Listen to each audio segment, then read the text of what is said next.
Hello, hello. What's the Z Exciting. damage? Good afternoon and welcome to another Friday live stream. Lovely to have you here with us. I am here with Constantine. That's me. That's he's back. And I am Becky, for those of you that don't know. But from what I can see, we've got all our regulars here today. Good. Not everybody. Good to see you all. Not everybody is out sunbathing. What are you doing? I'm watching It's an a ad. delay on live stream. Yeah, That's what it It is. is. Everybody's probably just watching the ads now. I would like to complain about the ads on our live streams. Nothing I can do about that, sorry. It is very warm, actually not as warm as it was in London today, but I noticed that Roy over there in Australia, and probably Andy, if he's around today, you're having quite chilly weather. So this is why we wanted to talk about summer photography. Summer's different in different parts of the world. We're going to tackle that, as well as giving you some tips and tricks and talk about gear and various other bits and pieces, which will hopefully fulfill an afternoon for you. Absolutely. The first rule, stay hydrated. Yes, exactly. Now, for today's giveaway, what's our giveaway? This is our giveaway. Very good catch. I'm glad that didn't hit me in the head. We are giving away this lovely Nikon Polo. It is in a size large, has a Nikon logo on the side. It has been washed and ready to wear. With this, you can be employed by Nikon. You can. It basically is very similar to I was quite lucky. I got to go to the Open on Saturday. Oh, yes. And all the Nikon staff were wearing black polo shirts, and it was the hottest day of the year. And they were all melting, poor things. But anyway. And the lesson here is don't do what Nikon did. Don't wear black polo shirts Exactly. on the hottest day of the year. Anyway, so if you would like to win, please go ahead and say, I would like to win in the comments, and our wonderful producer will pop your name on the Wheel of Fame, or whatever it's called. Wheel of Names, that's the one. Thank you to Jeremy, who's also already kicked off the coffee fund very kindly. Thank you so much. Thank you. If you would like to contribute to the coffee fund, we will probably, Con's already got his. Cold brew. Cold brew, nice. Yeah. It should really be a water and electrolytes fund. It's a bit boring. Nah, who needs that? Yeah, so the $sign should be somewhere beneath the video here, and you click on that and then you can send a super chat. We'd very much appreciate it. We do not have it in extra medium, Baxter, sorry. But yeah, just watch it on the high temperature. But I think, that's all it is. But then maybe it won't be black anymore once it's finished. Maybe it'll go grey. But it will fit nicely. It will. Like a nice sausage. Anyway, right. Can you pop that somewhere else so I can look at my notes? Yay. Brilliant. Just to have continuity going, yes, you know? Exactly. Let's just throw them all at each other. There's lots of I would like to wins now. Goodness gracious. So we decided to select some of your pictures from our shared images folder for this week. For those of you that have maybe not been with the live stream family since we started, one of my kind of things that I like to do every couple of days was go through the folder and share images. And we haven't really been able to do that recently because we've just had so much to talk about. Exactly. So you're going to be a positive critic, and I'm going to be a Simon Coleman of the X Factor. Yeah.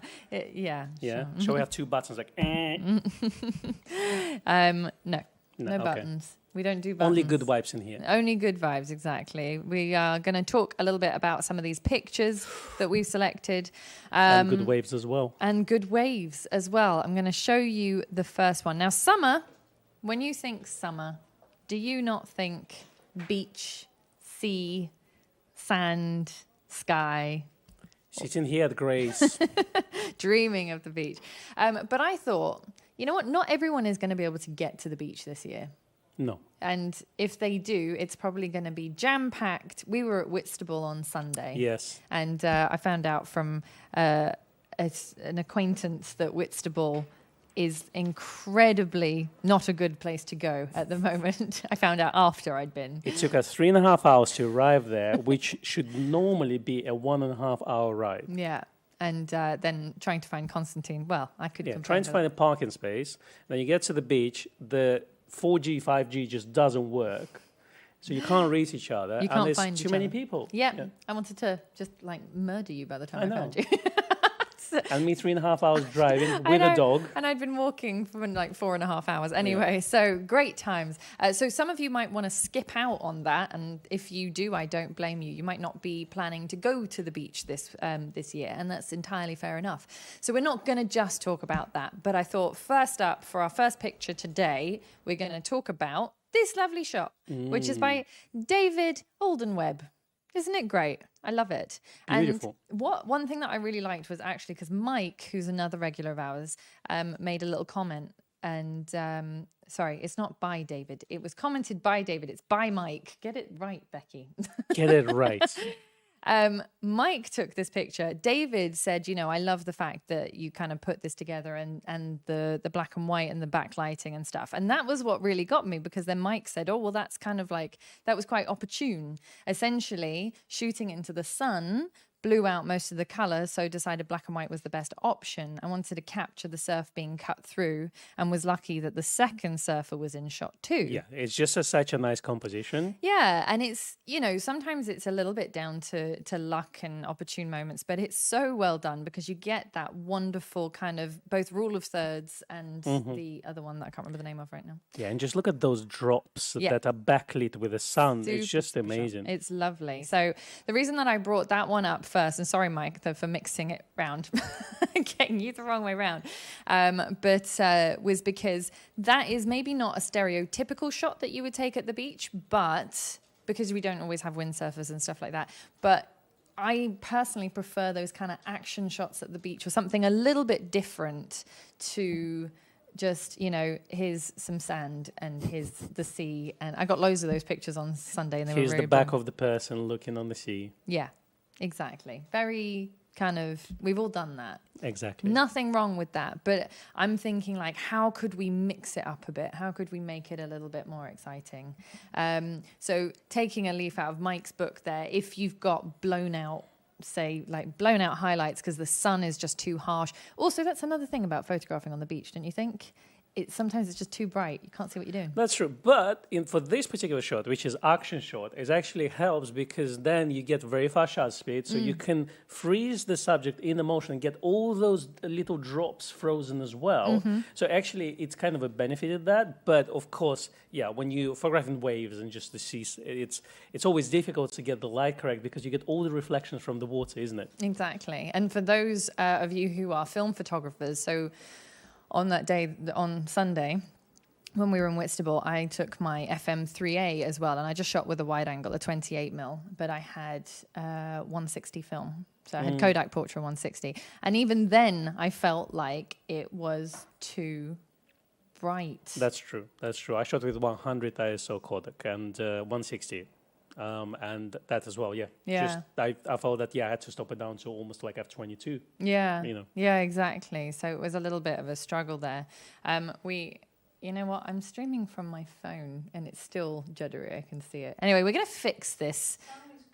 Well, that's fine. Not too much gesticulating.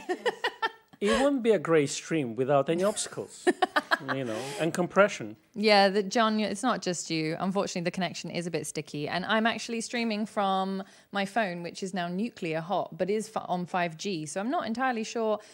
Anyway, we have a solution in mind. We just need to put it into practice. It involves directly tapping into the government 6G broadband. All right. I'll bring the drill tomorrow. Shall we put your phone on the ice pack? No, it's fine. It won't die. No. It'll be fine. It's nice and steamy. Yeah. It's very nice to me. It's just like that. Okay, anyway, so sorry about the jerky video. As you say, it wouldn't be a grey stream without a few challenges. It's always a little bit heartbreaking. It's a part of the package. Yeah, part of the charm. So that was my first shot that I wanted to show. Again, by Mike. Commented not on by David. Not by by David. Just to get that right. Another one that I quite like, and I'm going to bring it up before I actually show it. But when computer behaves, thank you, is this lovely shot, which is by John Oliver. Now, Foteini's put a big comment on it, so it's like there's a big square. But if you ignore the big square, because you can't get rid of that. Not by Mike, by John. This is by John. Okay. Not by David either. Just want to make sure. Yeah. Okay. So one thing that I kind of love about this is again, it's a kind of seaside beachy shot, right? It's done by the quay somewhere. Yeah, and it's effectively becomes a street life in a way. Yeah. You know, so yes, okay, it's not exactly a beach full of people, No. but it looks great. It shows the moment, you know, this young, handsome man looking at the boats. That's right. And also, I love the color of the boats and that just, you know, the blue, the reds, the greens, and also the kind of rustic look of it. Now, John, I was going to ask, I don't know if John's watching today, but I was going to ask if you shot that on film or digital. Because It looks very filmy. It does look very filmy, and I was kind of hoping it was either that or it's obviously been quite nicely But you post-processed. see that arch framing the image as well, which is really nice. So what Yeah. they call frame in the frame, effectively. Yeah, so, I'm going to but- show it again to get that composition. I think that composition is kind of one of the things that we're going to focus on quite a lot today, because the thing that made these pictures stand out for us most of all was the composition and the fact that they're not just generic, like, straight lines everywhere and there's a horizon in the middle. Exactly. And I think it's, you know, we can talk years about, you know, shutter speed and aperture settings, but a lot of cameras, even on automatic, can do a really decent job. Yeah. We want to concentrate more on composition because cameras are so good nowadays Yeah. that you will be able to get a good shot straight out of the box. Yeah, Of course, by knowing those things is quite good, but at the same time, I think the photographer's eye becomes the most important thing. It does, for sure. I had a lovely, thank you, bit of tape. I was saving that for later. Oh, sorry. To tape down. I got a bit of chewing gum in there as well, if you want. I was speaking to, you were talking about people on Instagram, right? Yes. I had someone message me on Instagram called Danny, who's a London cabbie. And he's not a photographer. I mean, he is now, thanks to the camera that he's bought Is it from Danny Grace. who came in and bought a couple of lenses from us? Yeah, and I think it was Z5, was it? No, D7500. Yeah, he came in yeah. the other day. Anyway, the reason I mention him, and I don't know if he watches the stream, so he might not even know that I'm talking about him, but was that he sent me a few pictures and said, I just took these, I decided to take my proper camera. I went for a weekend in the Cotswolds. All my friends were using their phones, and I decided to use my proper camera. Not taken pictures before, not in a kind of with a proper camera. And I say proper camera, a DSLR or an SLR or anything. And everything that you can really tell when someone has a proper photographic eye. I was so impressed. And as you say, sometimes if you just put the camera on aperture priority, shutter priority, even program or auto, then it kind of comes down to you making a conscious decision about what you're taking a picture of. And I think that, you know, maybe growing up or over the years, people who are less serious as photographers will just happy snap. Everyone can do that. Nothing wrong with that. But I think there's definitely something to be said for making a decision about what you want to take a picture of. That's true. And some people are very unnatural in that. They just have a good eye and that's it. For some people, it takes years to come there and with a lot of practice. Yeah. But the thing about this is it doesn't matter how you get there. If you start with let's say, technical aspects first and then get to the composition or vice versa, it doesn't really matter. Yeah. The end result will show. Yeah, exactly. We did a couple of streams. I did one by myself solo last year, and then I think we did one together on the subject of composition. So if you ever want a full hour of us talking about the different methods of composition, leading lines and rules of thirds and all that kind of stuff, then please feel free to watch that in an otherwise idle moment. It might be quite interesting. Could be fun. Might not be interesting. You might hate it, but anyway, it could be interesting potentially. And if you hate it, just don't comment. That's No, all. exactly. Don't tell me. Just give us like or dislike. That's right. It pushes us up Yeah. the ratings. Either way. I Exactly. think Randall said, no lurkers, please. We just want lots of thumbs up. And I completely agree with that. We would love it if you would give us a thumbs up. We have 123 people are not sitting in the sun. They are watching our stream. Aw, thank you. that's really nice. If the other 780 of you could give us a like, that would be great. And a subscribe. I actually noticed we've passed the 8,000 subscribers mark. Yeah. Oh, have we? Yeah. Yay. Thank you. Thank you so much. That's very, very, very much appreciated. So we made our target by the end of July. Absolutely. Next 10 million. 10 million. Here we come. Now, in terms of Coffee Fund updates, I just have to tell you that thank you to Adrian and Michael also for your Thank you so contributions to the much. Coffee Fund. Very much appreciated. You're going to do that every time someone... Exactly. every time someone It's nice coffee. contributes. Exactly. So back to the photos. So composition, as I said, rule of thirds, one of the kind of the most frequently, I'd say, violated ones is plonking something dead in the middle of the image. When it comes to macro, that actually works quite well.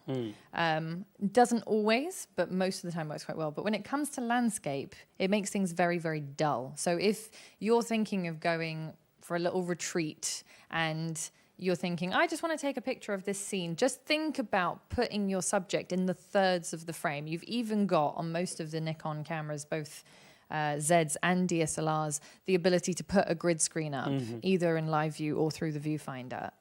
Yeah, a lot of people think the grid screen is only for, to like get things leveled with the horizon line and things like this, but it's actually not. It's literally kind of designed for this. Yeah, exactly. Composition aid. It's very, very helpful. Obviously, it helps if you can hold your camera straight as well.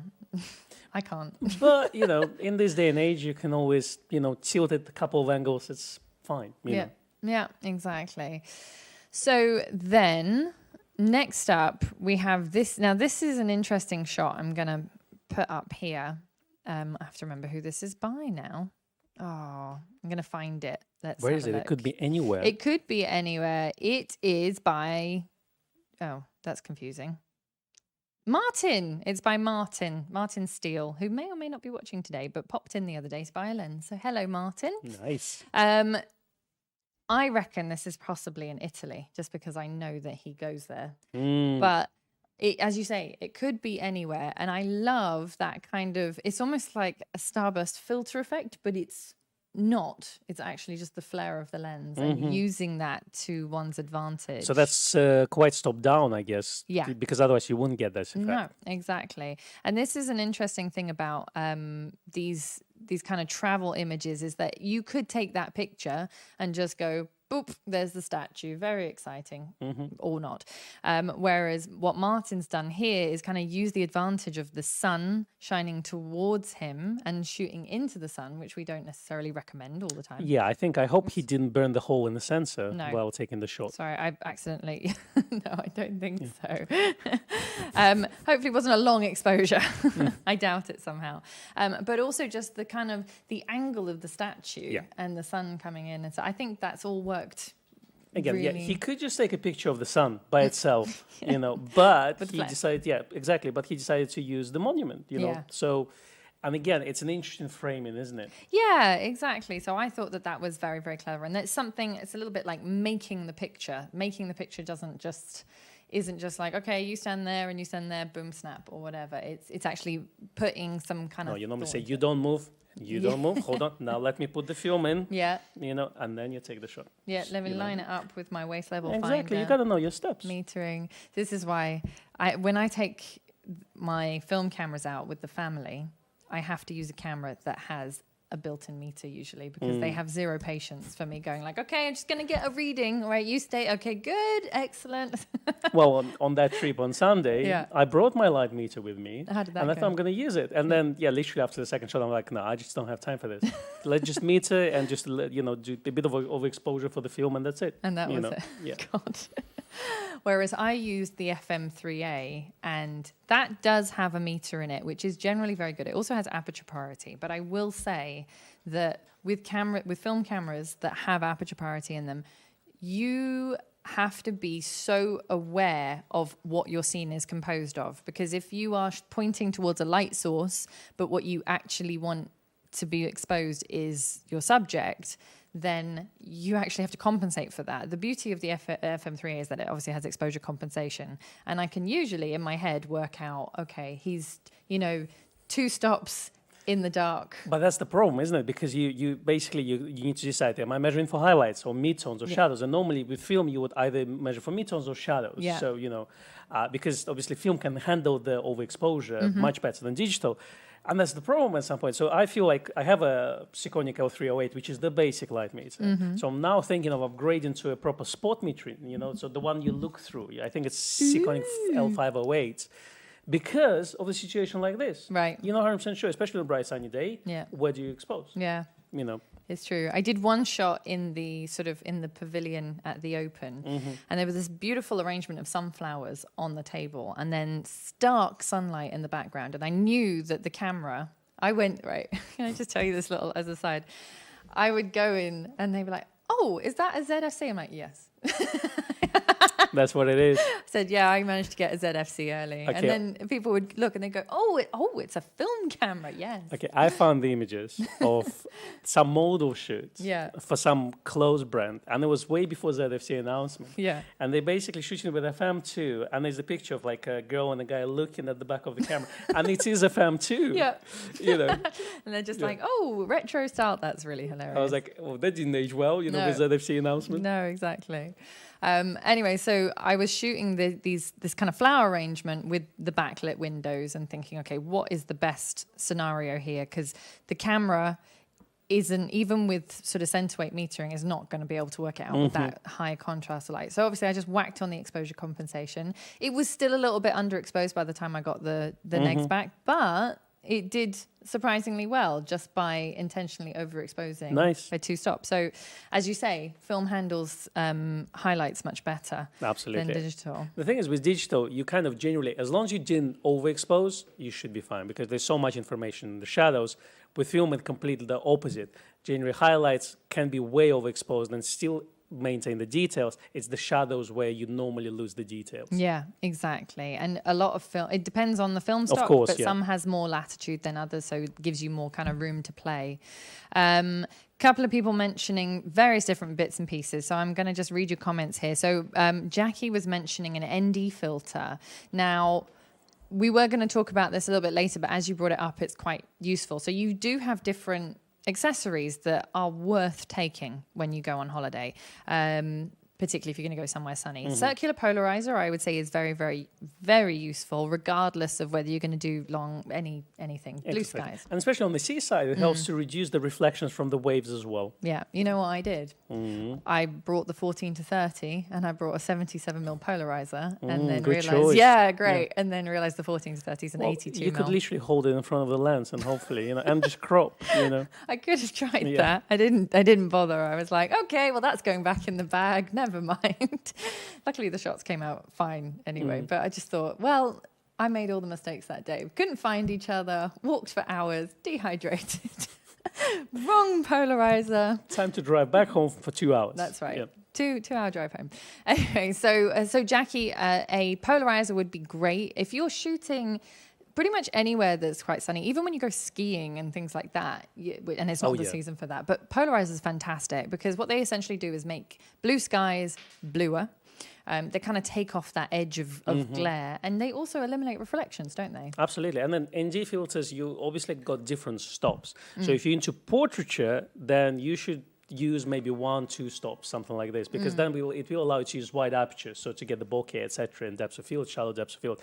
But let's say for something like landscapes where you want to get a mirror-like image of water or for waterfalls, etc., etc., you may want to get even, let's say, much darker ND filters. So they could go up to 10 stops, etc. But obviously for that, you may need a tripod as well. Yeah, because you're doing a long exposure. So obviously everybody's different in how much they can handhold or how comfortably they can handhold at what shutter speeds. I tend not to shoot on a Z. I can get down to about 60th, 80th, not with a telephoto, but just like normal day-to-day stuff. With film, actually, it's quite similar. But when you're shooting, let's say, a long exposure, so water, as you were, that was your kind of scenario. I think that's quite good, where you're trying to make the water smooth looking. You can't handhold at those shutter speeds because you do need a few seconds at least. So ND filters are your friend and tripods are your friend in those scenarios for sure. Andy was commenting that, I'm not sure which shot this was relevant to, but the person is in a third of the image, foreground person see boats. Was that? It's the gentleman staring at the boats. Right. So even then, the rule of thirds going that way was actually being applied. I love it. And Baxter said negative space and shadow can be your friend. And that's so true, actually, because particularly when you're shooting in bright situations, it could be friend, could be enemy as well. So it depends. It really depends on the situation. But yeah, absolutely. Yeah, exactly. Now over in Australia, and hello Luke from Australia as well as Roy. In the cold Australia. In cold Australia, which is not 2 words that I usually put together. But I suppose you still have very stark sun even in the winter. I don't know. Maybe you have gloomy skies. Maybe it's like London weather. Who knows? But I would be interested to know what you kind of shoot at this time of year if you're over in Oz. Penguins? They don't have penguins in Oz. And there was someone else, Sunny 16. There was a couple of people that were saying, Sunny 16 rule. We talked about that a couple of weeks ago, didn't we? On our film photography. Yeah, so Sunny 16, if it's sunny, shoot at f16 and match your shutter speed to the ISO or speed of your film. That's the kind of basic rule. Ian, remember Ian sent us I was literally just thinking about him and about this little thing that he said. I literally, it's in my head. Yes, exactly. Unagi. yeah. And I was just thinking, like, if I would have it in my pocket, I would just show it, and I don't have it in my pocket. Okay, shall I mention it? You should carry it everywhere with you, Con. Everywhere. Anyway, we will do another film-related live stream one of these days, and we'll get out our little tools, which give you all of the advice of different apertures and settings to use in different scenarios. I mean, there's amazing ones, like a veranda in shade and stuff like that. So we definitely want to dig that out and use it. Michael says CPL essential bit of kit. I would say so. I would say Roy said duct tape the filter. I didn't have duct tape with me. They were like, you came completely unprepared. Completely unprepared. No duct tape. I thought I was really prepared until I whipped the filter out and realized it was the wrong If you would be a photographer assistant ever, you would always have a gaffer tape on you 24/7. You would sleep, you put pillow on it and you would just sleep on top of it. You would sleep with it. But CPL, yes, I think it is fairly essential, particularly if you're going to go anywhere with blue skies. And thank you, Randall. Yeah, I need some exercise, that's for sure. Yeah. Thank you, Randall. Good gracious for your contribution to the coffee fund. Just been letting myself go for years. Well, it's gym membership now. Yeah, I got a Twitter message like, "Oh, look, it's Consilon Street. He let himself go." Thanks, fan. No, not at all. Anyway, thank you so much for that. Yeah, I gotta work those guns. Yeah. Roy says variable ND can double as a polarizer. Do you think so? What? Say it again. A variable ND can double as a polarizer. Well, yeah, because variable ND, they go quite dark. So I think the Hoya one that we had, variant ND, I think it would go down to 10 stops. I mean, at 10 stops, 7. The image quality wasn't really good because you get some sort of I won't call it cross-lamination, but you would get really strong color cast. Yeah. But I would say up to 6-7 stops, it worked really well. And obviously, variant ND filters have been quite popular with videographers, but generally, they're good for photography use. I would personally still suggest to have a set of ND filters because they would produce a better image quality. But if you want to just buy one thing, variant ND filter is really good, but go for the good brand. Yeah, exactly. Now, Big Hash says, I use a pretty expensive variable ND, but I don't like the green color cast it renders. So there you go. That's basically what you're talking about. I think, the lead 10 stop I have, it tends to go on the blue side. Interesting. Yeah. I have the Hoya, but I only have it in 52. So because my plan was to use it with my manual lenses, which are all 52 mil. The cost of the 82 mm 77s are so expensive. Yeah, the variant ND or variant NDs. And I can never quite make my mind up as to which number stops the problem is 77 used to be the largest diameter you would ever need to. Yeah. But with current releases for the last 5 years, 82 is the way to go and just get a step down ring, isn't it? Yeah, I think that's what I'm going to have to do, scarily. Thank you also to David and Jared for your contributions to the coffee fund. Very, very much appreciated. Not the gym fund for Con, that one, just the coffee. One. And then actually someone to force me to go to the gym. Yeah. I actually just need to hire someone to just hit you every time you don't go to the gym. The gym membership was paying for itself every month. Well, I was paying for it, but I wasn't going there. Yeah, there's that. You can lead the horse to water. Exactly. You need an assistant. Just with a whiplash. Just. David Liu, which is Dixon, was like, no, if you have an OnlyFans page. This is turning into a whole different stream. There are more things to come. The things we have planned, you don't even know. You can't even imagine. Now, anyway, moving swiftly on back to the topic. We could start with Patreon and see where it goes. Exactly. Now, John Black says, do you need a circular polarizer with a mirrorless? Won't a linear polarizer do nicely? I don't believe so, because as far as I understand, a circular polarizer and a linear polarizer deal with light different types of light in different ways. So it's actually down to the digital sensor, which determines which type of polarizer you need. A linear polarizer was used with film, generally speaking. Circular polarizers were, generally speaking, used with digital cameras, and they existed before that. But I'm sure that someone might know better than me, actually. Yeah, I'll let you answer this question. Okay, It's so fine. you don't know. I don't, That's fine. don't have any preference. But yeah, now John was mentioning that you can actually fix the color cast of ND filters in post. Well, yeah, that's the way to do it, because you can't really do it while you're shooting. It's there. So that's good to know, in case I ever do that. And Baxter said, on occasion when shooting negative film, I'll take a highlight and shadow reading and then just eyeball it from shot to shot, depending on how the light changes. It's a good Such idea. A pro, Baxter. I love it. But that's the thing. You go by the feel of it, isn't it? A lot of situations, and the beauty of digital photography is you can always take a shot and see if it went wrong or not, or where you need to fine tune it to get the perfect result. Yeah, but if you're shooting film, then it's practice, is what it is. Then you take the digital camera out, you take the shot. Once you got the shot, you take the film camera, and then you take a shot with the film camera. Could do that as well. But the funny thing, I'm saying this, and obviously, it's a sarcasm, but you look on the advice on the internet nowadays, that's what they say. Yeah. You shoot it digitally, and then you just trust the meter in your digital camera. That's actually quite... Because medium format is expensive. Yes, it is. Each shot is worth like £4, exactly. £5. I'm thinking about 5x4, 8x10. Oh, no, I don't. Roy also said color checker would save a lot of time in post, which is, again, if you're shooting digital, that is actually a good way to do it. Jared wants to see your cons saucy selfies. My duck face? Yeah. My duck lips? Yeah. Anyway, so duck lips. So I want more money on the coffee fund for this. Yeah. There you go. And Baxter, thank you, Baxter. So linear polarizer. I can unbutton my shirt. My God. Yeah. Sure, that's as far as we're going, though.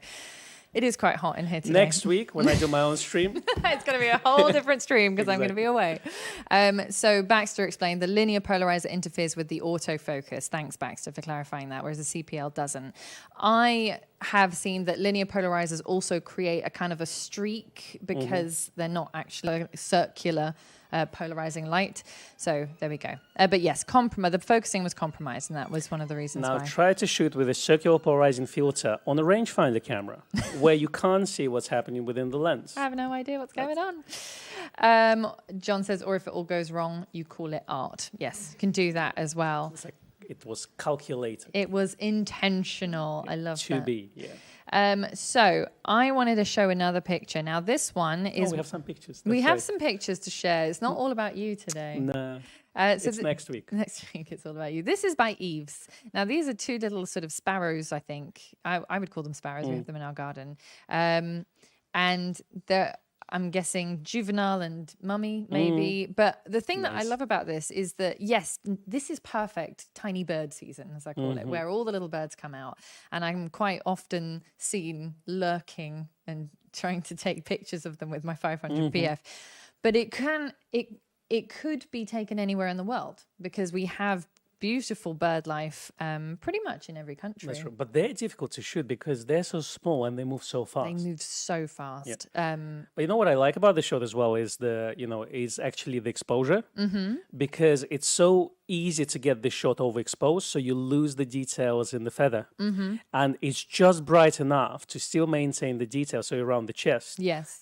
But not to overexpose it. Yeah. Yeah, it's true. I usually go the other way and kind of underexpose, but it doesn't always work out.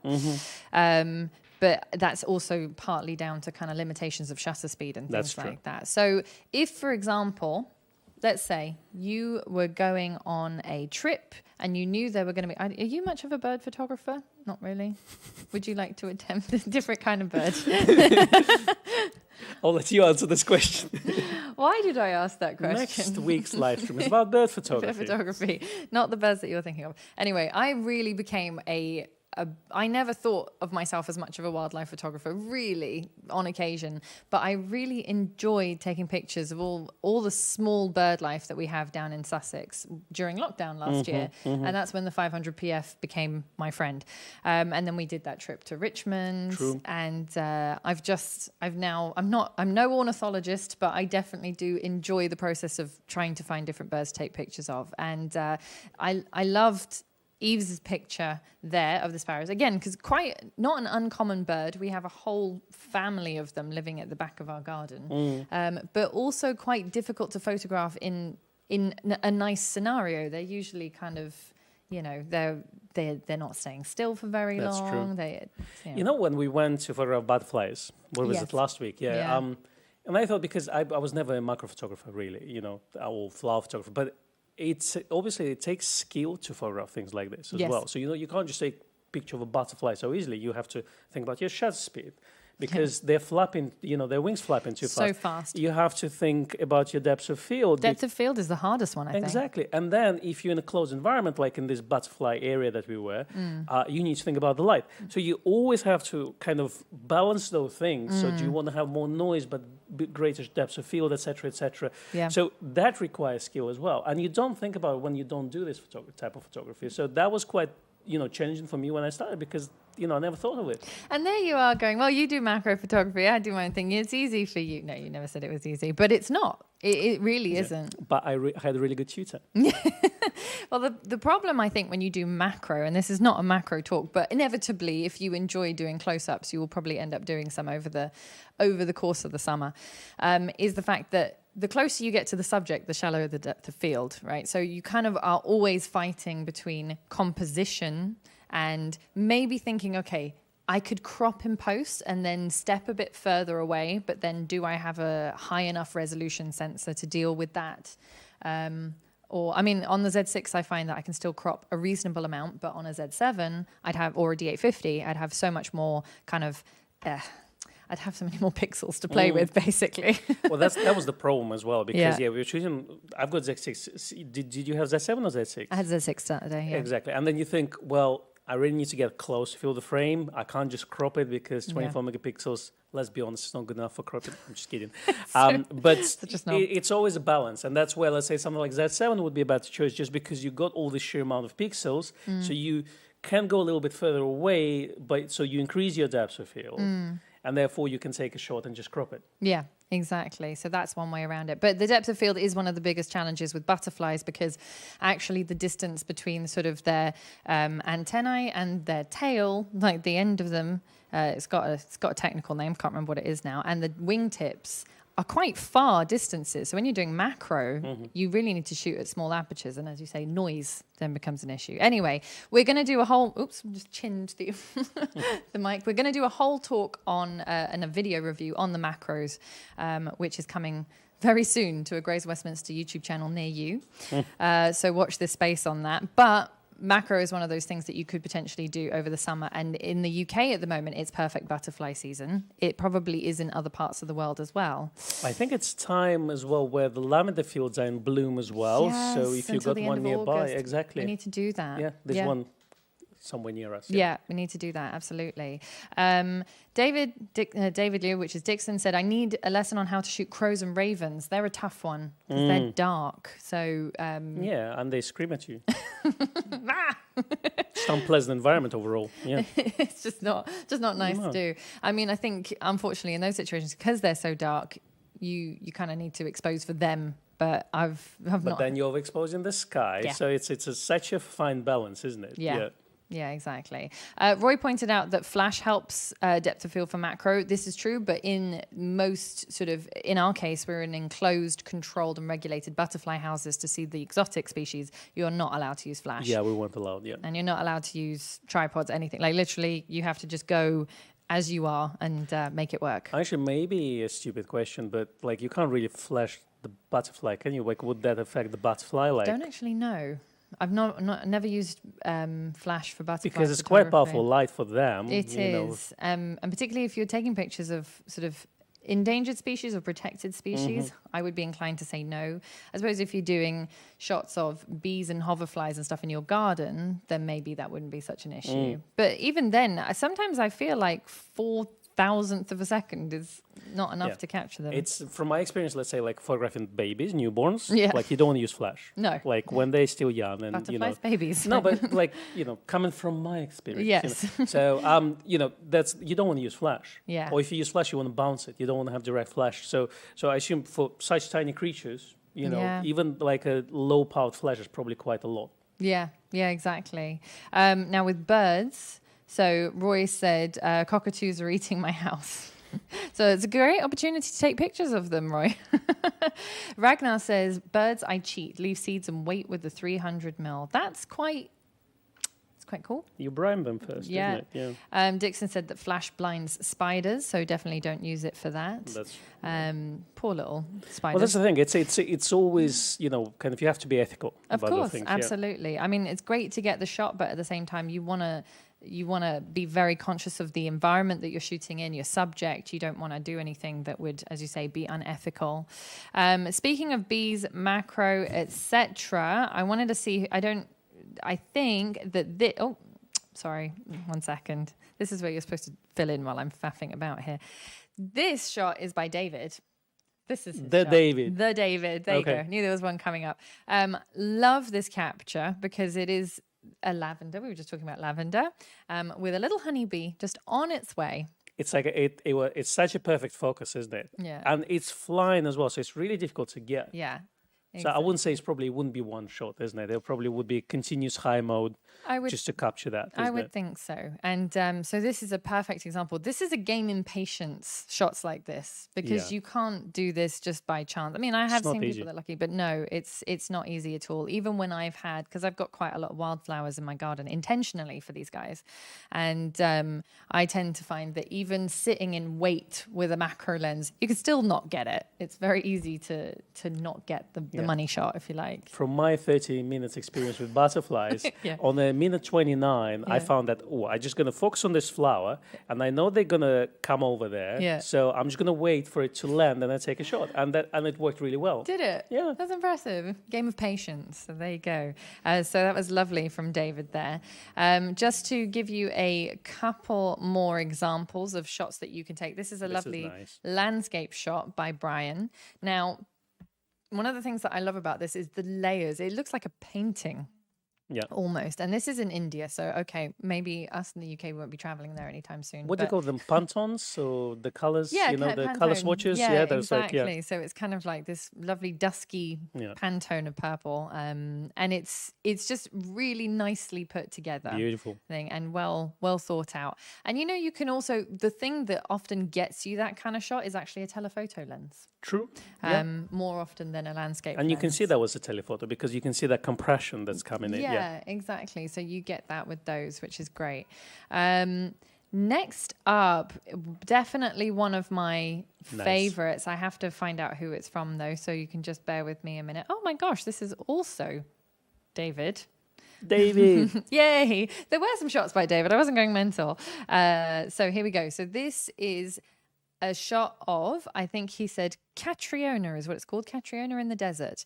And what I love about this, apart from the great composition and the rule of thirds being applied here, is also the colors, the bright red and the blue and the yellow. It's like a primary color feast for the eyes.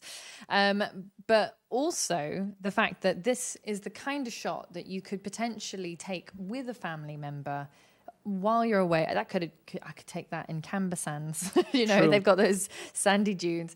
And it's all just about kind of using the opportunity to create a really beautiful image. I was very impressed with that. So thank you, David, for uploading that to our folder. Indeed. Very much appreciated. Okay, so this one I'm going to bring up. This is by Robert Gayton, who watches quite often. This is actually taken with the Zenit B. Got one of those, not working next to my desk. Well done, comrade.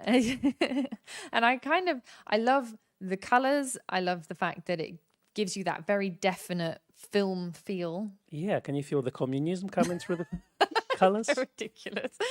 It tends to go with a bit of red shade, isn't it? Is that what it is? No, it's a beautiful shot, beautiful sunset. It is. It's lovely, and it comes just, you've got the reflections of the boats on the water, and although it's not quite rule of thirds, it's not split down the middle either, and you've got that kind of point of interest, like you're almost peeking out from behind the bushes to have a look at this beautiful scene. So I really like that. Nice. Yes, exactly. Now, next up, Foteini made a comment on this one. I just need to find out who this is by. This is by Paul.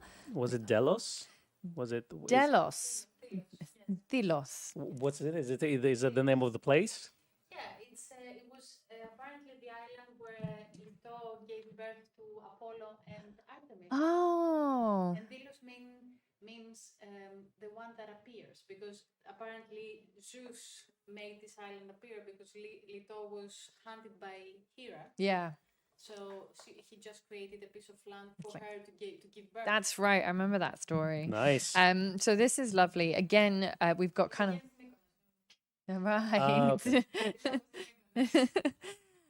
So again, this is like sort of finding an opportunity and then just creating a really great composition. Because although I like the leading lines in it. I like that. Yeah, and I like the clouds. Yeah. Oh yeah. Also, I don't know what it was shot on in terms of gear or whether it was a film or a digital shot, but I really thought that was quite lovely. So thank you very much to Paul for uploading that one to our folder. This is now slightly seen that one harder. before. Yeah, slightly harder for you to achieve at home, I would say. This is by Mike Sharp. He spent a little bit of time chasing storms and actually has a whole folder of lightning shots if you want to have a look at them. Normally you would say don't do this at home, but actually please do try to achieve this at home if you can. Try, give it a go. And I kind of love this because you get people who do actually chase storms, who spend time waiting for them to arrive, and it's almost like there's something brewing inside those clouds, you know. And he's got the whole series on that, right? And Yeah. they're beautiful shots in there. Absolutely. So a lovely example of a shot that could be taken if you are planning to go away. I hear that Aruba is very nice at this time of year.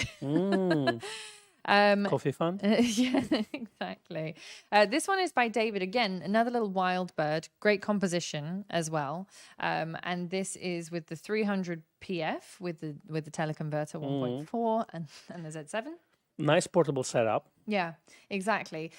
This is the kind of thing that I would have thought would be shot at a kind of with a longer lens, like a 500, but actually the combination of the 300 and the teleconverter, I think is great here because it's managed to get. I don't know what the name of this bird is. Someone can tell me. It's very cute and very tiny. Is it? It's not a wren. It's. Oh, don't ask me. I won't ask you. All I know Don't is worry. parrots and ravens. Yeah. This is by William Gracia. Now, this is. I mean, this is obviously a sports shot. Straight from Tokyo Olympics. Yeah, exactly. Very appropriate for this Yeah. time of year.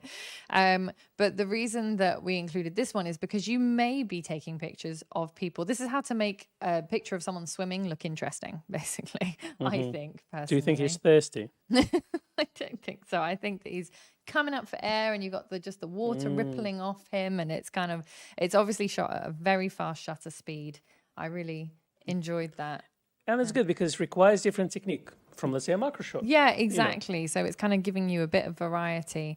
I'm just going to have a very quick gander at the comments. Let's see what we have in here. So Flicker Channy UK said, someone on YouTube has recommended using center weighted averaged across the entire frame as a more consistent way of metering when using live view on the Zs. Interesting. Do you care to comment on that? To be honest with you, 3D matrix and center weight metering are pretty good. You will see very little difference between the two, but obviously if you've got more centered subjects which are priority, then use center weight metering, but the difference is not very dramatic or anything. Right, okay, fair enough. For me personally, I would say if you want to see a big difference, then either use sport metering, and then doesn't matter if you go for center weights or 3D matrix. Yeah, exactly. A few people asking for the drive folder, and our lovely producer has put the link in there so that you can find it. So please feel free to peruse, to add your comments. Good vibes only. It's in the description box as well. Say good vibes only. No, we don't want Good vibes and good waves. That's right. But also feel free to share your images. Obviously, we don't own your images. They're still yours. It's just for us to share if we see something of interest. So bear in mind that people will be able to look at your photos if you do pop them in there. All right, people say it's either cold teeth or marsh teeth. Yeah, Coltit could be the one. And I think you might be right. A couple of people saying black cap. I'm going to have to look it up, actually. But yeah, all these shots are coming from the shared drive folder.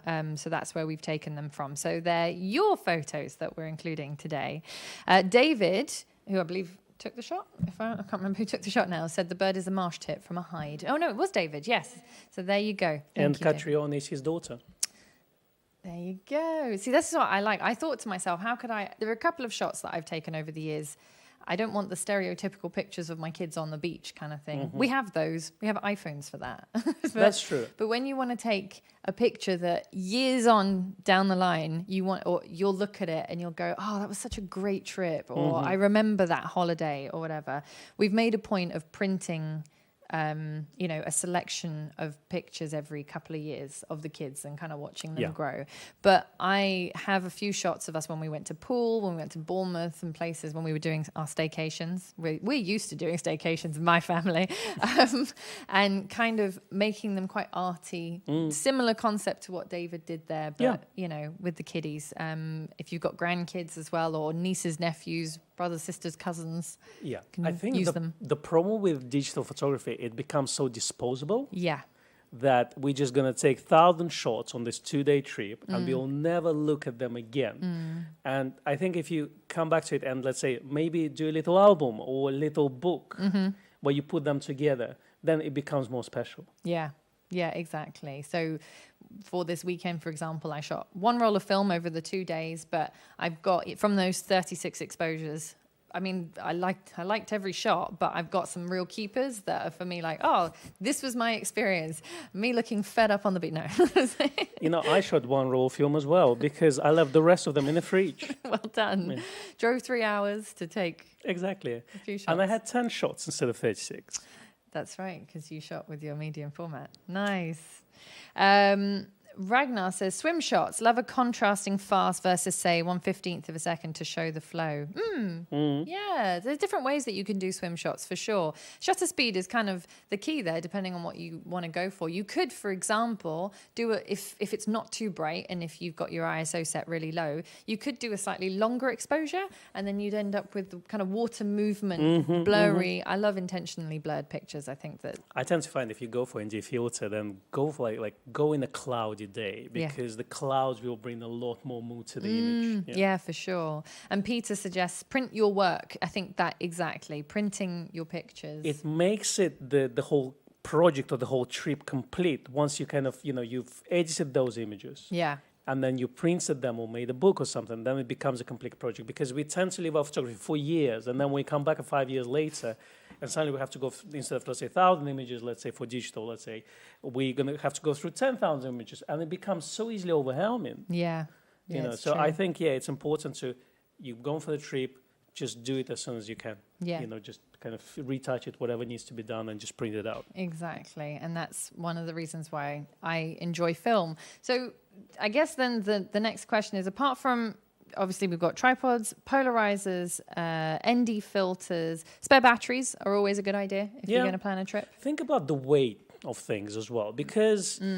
it's hot outside, and in England, I know people laugh when they say, 31 in London, we live at 40 for our whole life. Yeah. It's very humid in here. Yeah. So the heat at 31 here is different to manage compared to, let's say, 30 degrees somewhere in Greece, or let's say in Russia. Yeah, so you take a shower and within 30 seconds you're sweating again. Exactly. So think New York in summer. So think about that, or Hong Kong. Or Florida. So... in terms of this, think how much stuff you get with you, because if you take a big DSLR with a big lenses or 2 or 3 of them, then you're going to get a tripod, bunch of accessories like ND filters and whole leaf filter system, etc., etc. It becomes heavy, and if you have to carry it throughout the whole day on a heat like this, it might not be a good idea. So think how you can minimize those things. Some people take a point-and-shoot little film camera with them for fun, or let's say an FM3A setup or something like this. Yeah. Or Z system. Well, one lens setup is always nice. Obviously, if you've got something like an all-in-one with the Zs, we've got the 24-200, superb lens. With any of the DSLRs, DX is so much easier because there's a huge amount of choice of zooms. With full frame, there's more choice, but the lenses tend to be heavier. A lot of people advocate things like the 28-300, 24-120, that gives you just a bit of range. Not you don't advocate any of that. And then if you're going film, for example, I decided to take one lens. I'm deliberating about next week. What's your lens? Well, the lens I took last week was the 28-3.5, which is a pre-AI conversion, actually. It's interesting because you have 35-1.4 as well. No, I don't. You don't? No. I do. I know. That's what I have on my I'm just hoping one day you'll be like, Becky, here. Would you like to borrow my 35-1.4? Nah. No, I don't have that one. Also, it's quite heavy. And the 28 3.5 is tiny. That's true. But it's not too bad. I mean, they do what, 35 2.8? They do, which is quite hard to get hold of. And then there's a Series E, which is a 2.5, which is I don't rate very highly. But there's quite a lot of choice of film lenses. I don't particularly like film zooms myself, so it's a matter of choosing one lens or maybe two. I'll usually take the 200 f4 just because it's so small. Or you could just get 35 Ti.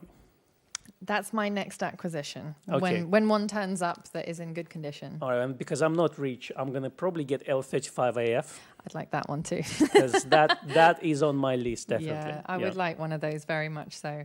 35 Ti is like the ultimate, but in the meantime, because those are very expensive. But you've used it, right? You did a video on what, 28 or 35 Ti? Well, I've used both. Okay. And I've shot film with both, but I think the video we used the 28. Because that's what we had at the time. And I like both of them, to be honest. I quite like the 28 Ti because it's got a few other bits and pieces that the 35 doesn't have. But the 35 lens is supposed to be better. Yeah, and they're just nice objects to hold, isn't it? They're just so lovely. They really are. Anyway, we could talk about cameras. Oh, we're still streaming. Right. You're still here. Come join us. Yeah, exactly. So... a couple of people have made a few suggestions of, sorry. Yeah, a lot of people comment about John's wife, and she has to carry lots of equipment. Poor thing. Suggestions on equipment. Please feel free to add your suggestions. If you want to add, your thoughts of what you could bring. I think, for example, I'm going to be away next week just for a few days, so I won't be here streaming. Boo. Will you be streaming by yourself? Are you going to do I don't know. Guys, do you want me to stream by myself? That's going to be highly entertaining. You might need to support him for me. Yeah, do you want to have yeah. Would it be an hour of uncomfortable silence? Maybe you can do a short one. Do half an hour or something. Hi, guys. Bye. But anyway, that's going to be entertaining. I actually had a question about next week live stream. Guys and girls, what would you like to talk about? I mean, I have an idea of backup for photographers. Would you like to talk about this? Or we can do photography business and talk about taxes for now. Don't talk about taxes for now. How to register as a sole trader with UK HRMC. So if you have any ideas for next week's live stream, do please add them in the comments because, photography business in general for UK, so how to start it, it's not about... Or backup. Photography backup for photographers. Photography business, I thought more of, a lot of people talk about obviously photography bit of things, but they don't talk about boring stuff of taxes, how to register, what to charge and things like this. Again, it could be interesting for some people, it could be not interesting for other people. So do let us know in the comments below. Yeah. Or if you have any other ideas, do put them in as well. Yeah, exactly. Then you'll have a look at them and decide what you want to do. And I'll just say, I'm not going to do it. Jared says cons D850 talk. Matt says, yes, a con hour would be lovely. So there you go. Thank you, Matt. It's very, very kind. It's normally Becky gets the compliments. I do, I know. So nice. I have to answer this. I'm going to pleasantly smile tonight when I'm going to fall asleep. Right along with Randy says, hello from California. Hi. What do you think of the AFS 24-120 f4 VR? Now, this is my lens, so I love it. I use it on the f6. I used it for a long time on the D750, D700, and the D850. I have no complaints about it. Con doesn't like it that much, but I think that's just personal opinion. But good question, because I have a lot to say about 24-120 lens.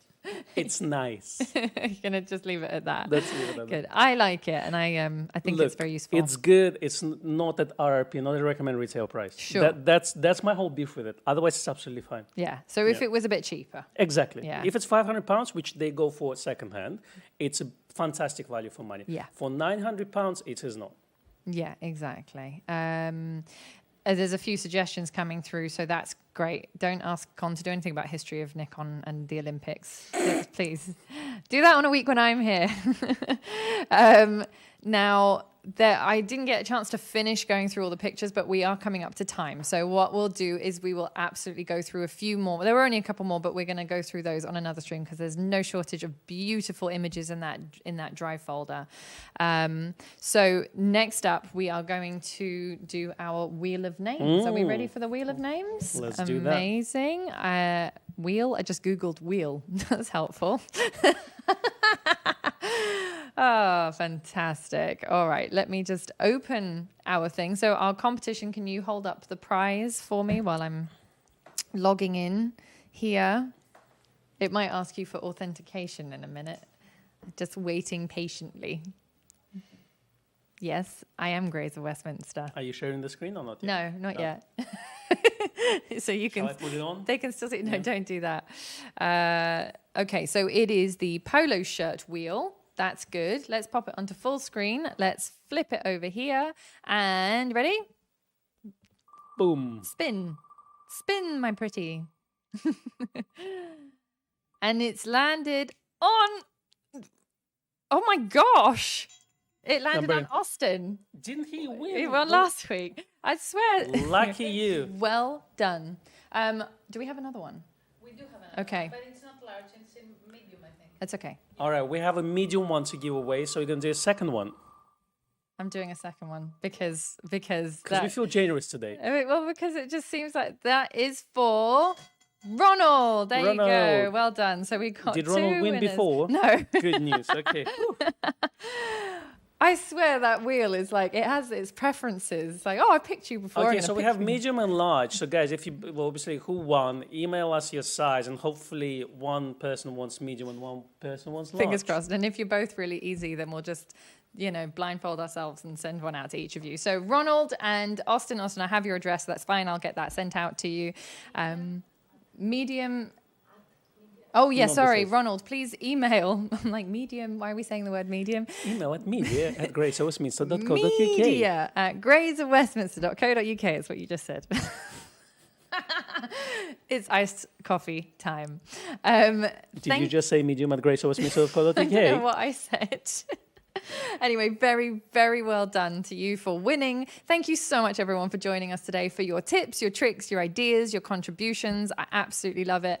And please feel free to continue to leave. Look, photo backup. It seems to be winning. 68% and photo business 31%. Yeah. And someone both of them are quite technical, though, so just keep that in mind. But we will, on photography backup, we will do kind of 3 sets up. Easy, medium, and then the most advanced setup. And I'm going to have a help from Richard Brown, who we talked back in, I think we talked about this topic back in December last year. Wow. But he is the guy, so I'm sure we're going to speak to him again.